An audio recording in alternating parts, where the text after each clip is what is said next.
जय जिनेन्द्र बंधुओं। आज हम चर्चा करने वाले हैं तत्व और पदार्थ की। तत्व की परिभाषा क्या? तत्व क्या चीज है? तत्व की आपने वैज्ञानिक परिभाषा भी पढ़ी होगी, सुनी होगी। सनातन धर्म में अक्सर कहा जाता है छित जल पावक गगन समीरा पंच तत्व से बना शरीरा। पर यहां हम तत्व को दूसरे रूप में परिभाषित करते हैं, दूसरे तरीके से बताते हैं। जिनके जानने या श्रद्धान करने से हमें अपने आत्मा के हित का ज्ञान होता है, उसे तत्व कहते हैं। जिनके जानने से हमें अपनी आत्मा के हित का ज्ञान होता है। थोड़ा गहराई से जाकर समझना पड़ेगा। सम्यक दर्शन में क्या कहा जाता है? 7 तत्वों का पक्का श्रद्धान। सम्यक दर्शन की परिभाषा दी जाती है, सम्यक दृष्टि को 7 तत्वों का पक्का श्रद्धान होता है। जैसा बताया बिल्कुल वैसा ही, उससे जरा भी इधर उधर नहीं। उसको कहते हैं सम्यक ज्ञान, सम्यक दर्शन। वैसा पक्का श्रद्धान, जैसा बताया उसी को बिल्कुल अपने अंदर बैठा लेना। तो वो है क्या चीज जिसको बैठा है, तो वो समझे 7 तत्व क्या चीज है। तत्व का ज्ञान होना ये हमको बहुत आवश्यक है आत्मा के हित के लिए, क्योंकि इनको जानकर ही हमारी आत्मा में पवित्रता आती है। हम उसके प्रति कुछ जागरूक होते हैं, चैतन्य होते हैं। उन्हें तत्व कहते हैं जो हमारी आत्मा को पवित्र बना देते हैं। समझ रहे हैं? अब ये 7 तत्व कौन से हैं? तत्वार्थ सूत्र में आचार्य उमा स्वामी जी ने एक सूत्र लिखा, जीवाजीव आस्य बंध संवर निर्जरा मोक्षास्तत्वम। मतलब जीव अजीव आश्रव बंध संवर निर्जरा और मोक्ष, ये 7 तत्व। अब हम इनको एक एक करके लेते हैं। जीव के बारे में हमने पहले भी चर्चा की। द्रव्यों के अंदर, द्रव्य के अंदर के द्रव्य, पहला द्रव्य हमने क्या बताया? जीव। जो जीता है, जीता था और जीता रहेगा, वो जीव है। जीव के बारे में और बहुत सारी बातें आपको आगे चर्चा करेंगे।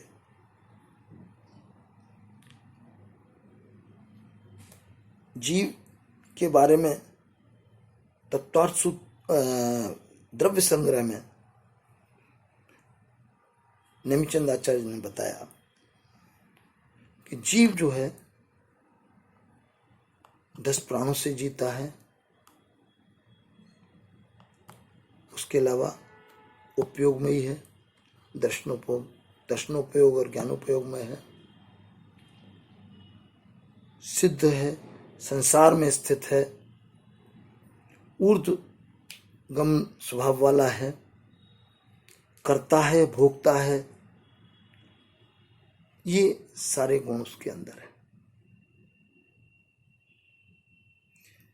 मुख्य गुण उसका जीव का है देखना और जानना। दृष्टा, ज्ञाता दृष्टा, जानना और देखना, ये उसके अपने गुण, उसको कहते हैं जीव। उसके बाद अजीव जीव के अलावा बाकी सब अजीव है।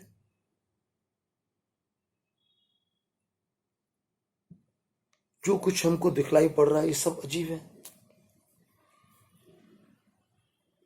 बाकी 5वां द्रव्य, जो 6 द्रव्य हमने डिस्कस किए, उसमें एक द्रव्य जीव है और बाकी पांचों अजीब हैं। कौन से? धर्म, अधर्म, आकाश और काल और पुद्गल। पुद्गल जो हमको दिखलाई पड़ता है सबसे, बाकी चारों दिखाई भी नहीं पड़ते।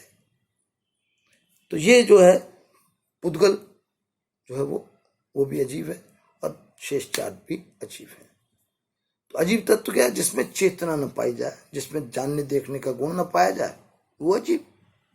जो करता नहीं भोगता नहीं, वो अजीब। ठीक है, मेरी बात समझ में आ रही? इसके बाद तीसरा तत्व आश्रम।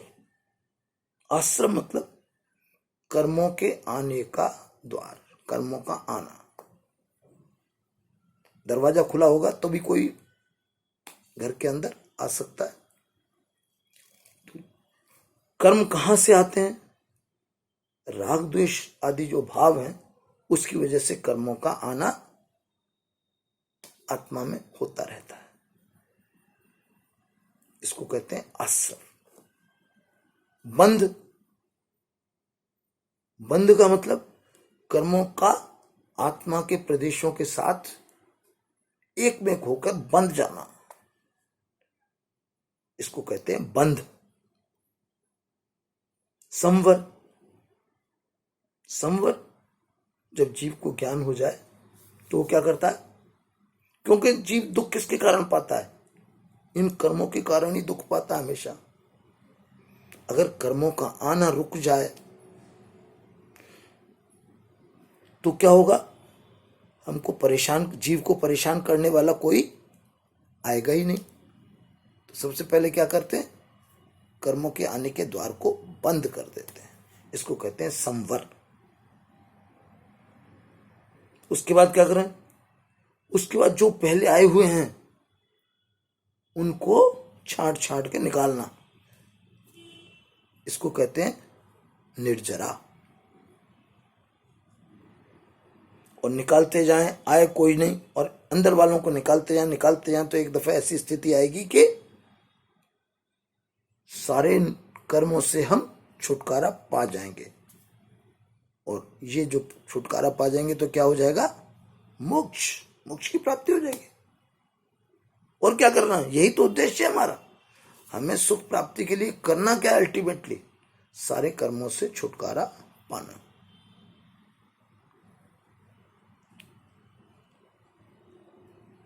अब इस उदाहरण को, इस चीज को उदाहरण के तौर पर एक समझने की कोशिश करते हैं। बेनाला जी अक्सर इसका उदाहरण दिया करते हैं। जैसे कि आप बस चला रहे हैं, तो आप जीव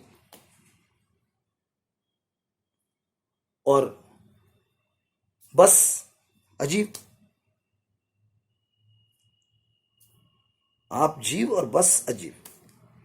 आपने कहीं बस रोकी, सवारियां चढ़ी, आश्रम हुआ, कंडक्टर ने टिकट बना दी, बंद हो गया कि अब ये बैठ के वहां तक जाएंगे जहां तक की टिकट लिया इन्होंने। बिल्कुल ऐसे होता है कर्मों का।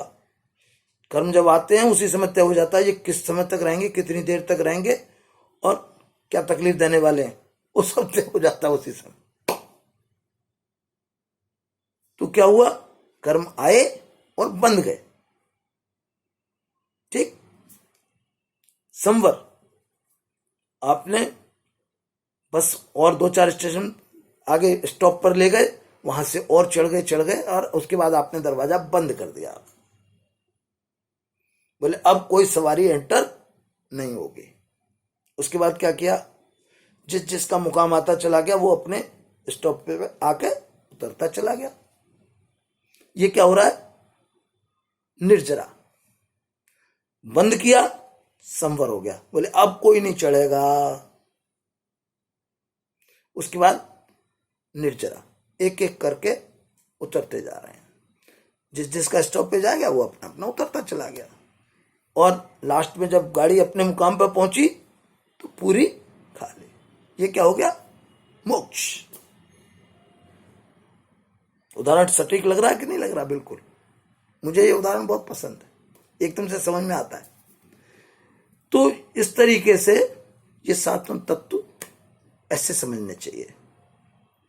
और आपने ये तो 7 तत्व हुए, और इसमें 2 चीजें और मिला दें, पाप और पुण्य, तो ये कहलाते हैं 9 पदार्थ। 7 तत्व में पाप और पुण्य और जोड़ दिए जाएं इस श्रृंखला में, तो 9 की श्रृंखला हो जाती है, और इसमें पाप और पुण्य जुड़ जाते हैं, तो ये कहलाते हैं पदार्थ। पाप और पुण्य को कैसे समझें हम? पाप और पुण्य को ऐसे समझना चाहिए, पुण्य वो होता है जो आत्मा को पवित्र करे। जो हम धार्मिक कार्य करते हैं जिनसे आत्मा की विशुद्धि बढ़े, ये सब क्या है? ये है पुण्य। और इसके विपरीत जो अधार्मिक कार्य करें, अन्याय करें किसी के ऊपर, हम मंदिर में जाएं, पूजा करें, किसी की भलाई करें, ये सब क्या है? पुण्य कर्म। और पाप कर्म क्या है? किसी को तकलीफ दें, झगड़ा करें, झूठ बोलें, चोरी करें, कुशील करें, ये सब क्या है? ये सब पाप क्रिया है। इस तरीके से पुण्य और पाप मिला के 7 तत्व के साथ में ये 9 पदार्थ हो जाते हैं। अपने को समझना चाहिए अब इनको क्या करना क्या है हमको। तो जीव और अजीव, इनके बारे में जब तक जानेंगे नहीं तब तक हम कुछ नहीं कर सकते। ठीक है? उसके बाद में ये जानने योग्य हुए, इनको कह सकते हैं गे मतलब जानने योग्य। और आश्रव और बंध, ये हमको तकलीफ देने वाले हैं, तो इनको क्या कहेंगे? हे, छोड़ने योग्य है। और संवर और निर्जरा, ये करने योग्य हैं। संवर और निर्जरा नहीं करेंगे तो हमारा इन कर्मों से छुटकारा नहीं होगा। तो ये क्या है? उपादेय, इनको हमें करना है, ग्रहण करना है। और मोक्ष, मोक्ष जो है वो पाने योग्य है। मेरी बात समझ में आ गई? पुण्य करने योग्य और पाप छोड़ने योग्य। तो इस तरीके से हमको ये 9 पदार्थों को समझने की आवश्यकता है, और समझकर हम क्या करें? इसको अपने आत्मसात करके इसको अपनी चर्या में लेकर आए।